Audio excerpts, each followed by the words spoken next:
Hello students, तो देखते हैं आज एक और इम्पोर्टेंट क्वेश्चन हमारे पास 2 मार्क का हमारा एक क्वेश्चन है, क्वेश्चन नंबर 14। क्या कह रहे हैं क्वेश्चन? ये क्वेश्चन आपका 2014 में आ रखा है, ठीक है। ऑल इंडिया ये हमारे एग्जाम में आ रखा है, 2014 एग्जाम में ये आ रखा है क्वेश्चन। क्या कह रहा है? इंपॉर्टेंट क्वेश्चन है ये आपका।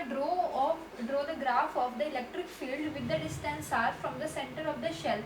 आपको सभी को पता है, हमने इलेक्ट्रिक फील्ड्स की वैल्यू फाइंड आउट की थी डिफरेंट केसेस में।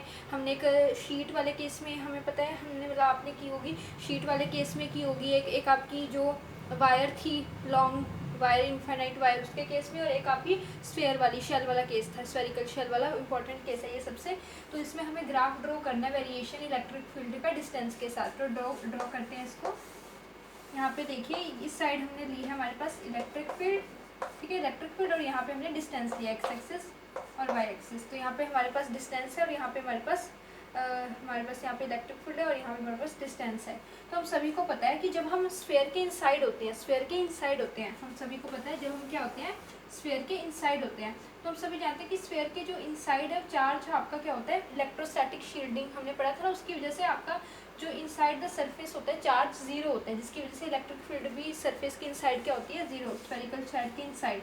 तो इनसाइड क्या होती है, इलेक्ट्रिक फील्ड आपकी क्या होती है, जीरो होती है। तो दैट्स वाई यहाँ पे हमने नीचे लाइन बना दी। लेकिन जैसे ही आपका एक आपका आर डिस्टेंस होता था और एक आपको पता है यहाँ से कैपिटल आर डिस्टेंस था, जिस तरह से गॉसियन सरफेस हम बनाते थे, तो जब आपका स्मॉल आर, कैपिटल आर, इन दोनों रेडियस आपस में इक्वल होती है, तो उस टाइम पे आपकी इलेक्ट्रिक फील्ड मैक्सिमम हो जाती है।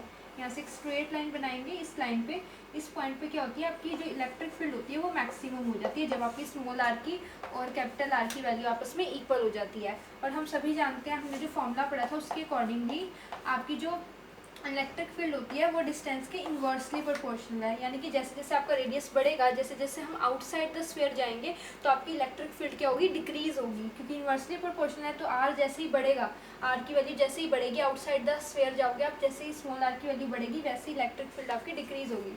तो यहाँ पे कैसे बन जाएगा, इस तरह से, ऐसे। वाई? बिकॉज इलेक्ट्रिक फील्ड जो है हमारी इन्वर्सली प्रोपोर्शनल है आर की, ठीक है। तो इस तरह से आपको ग्राफ बनाना है। यहाँ पे आप मर्जी आपके आप मेंशन भी कर सकते हो, इनसाइड ऑन द सरफेस, या ये लिख दो, या inside on the surface, outside the surface, ऐसे करके मेंशन भी कर सकते हो, या ऐसे भी बना सकते हो।